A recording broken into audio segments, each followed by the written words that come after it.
So I have to get through all of this traffic here to a money exchange right on that side of the street. All right, let's try not to get run over. Oh.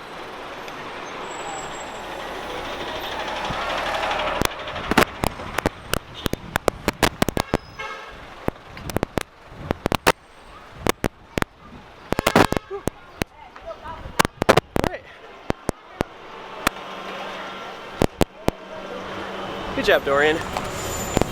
3, 2, 1. Here's what I know about Myanmar. I know that up until 1989, it was referred to as Burma. And I remember a lot of maps in school when I was growing up still referred to it as Burma. I remember a scene in that movie Stealth with Jamie Foxx that came out like back in 2003, had a scene that took place in Myanmar. And a buddy of mine used to have this argument with me that he thought it took place in Tokyo. And I kept having to tell him, no dude, not every Asian city and every movie is Tokyo. Now technically, I have been to Myanmar once before. I was on a border run about a year ago, and if you consider a light extortion of 500 Thai baht to be a good time, then I probably would have vouched for this place a long time ago. Needless to say, I don't know much about Myanmar, but here's what I figured out in my first couple of days here.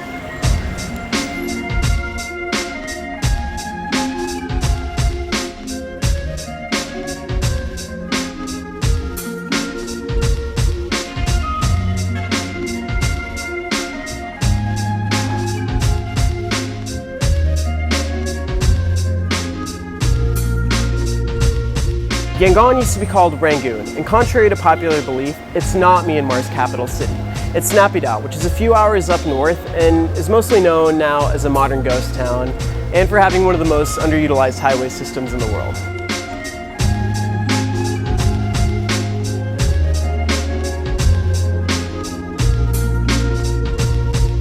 You'll see that many women here have a yellowish cream rubbed on their face.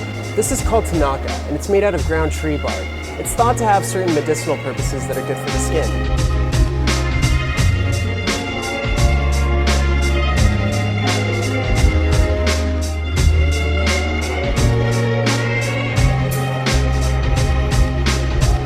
The long skirts that you see most women and men wearing here are called longi. They're worn out of modesty, and if you wear anything above the knees to any pagoda or religious establishment, you'll more than likely be asked to put one on. How does it feel? Pretty manly. All right, well, let's go see the pagoda. Myanmar is home to thousands of pagodas, and the largest one in the country is Shwedagon Pagoda. It's known for having a 72-carat diamond situated right at the very top of it.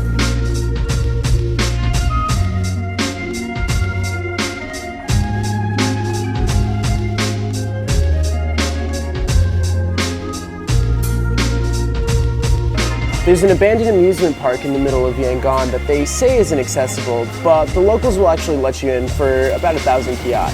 Speaking of kyat, 1,500 of them equals $1 US, and to give you a bit of perspective, 3,000 of them could buy you a meal on the street and maybe a beer.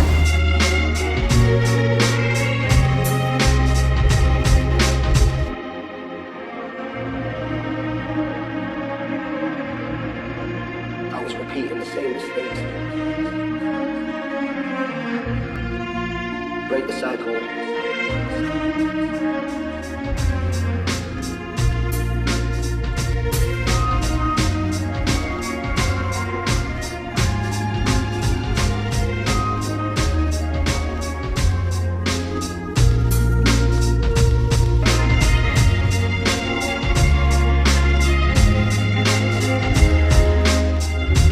Cars in Myanmar drive on the right-hand side of the road, but depending on the car itself, the driver's seat might be on the right or the left-hand side.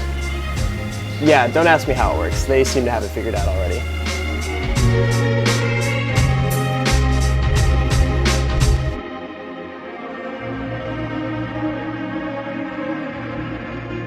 I was repeating the same mistakes. For a country that no one really talks about, there's a lot to take in here. I'd go into more detail about it, but I think that might take a few more videos to explain. So I'll save it for the next episode. See you guys next time.